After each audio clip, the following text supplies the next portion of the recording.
Saudara, Iran menutup sementara sebagian Selat Hormuz di tengah berlangsungnya perundingan nuklir dengan Amerika Serikat di Jenewa, Swiss.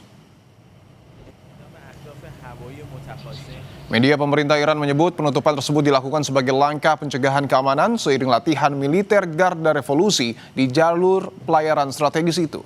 Selat Hormuz merupakan jalur laut vital yang menghubungkan negara-negara produsen minyak mentah di Timur Tengah dengan pasar global.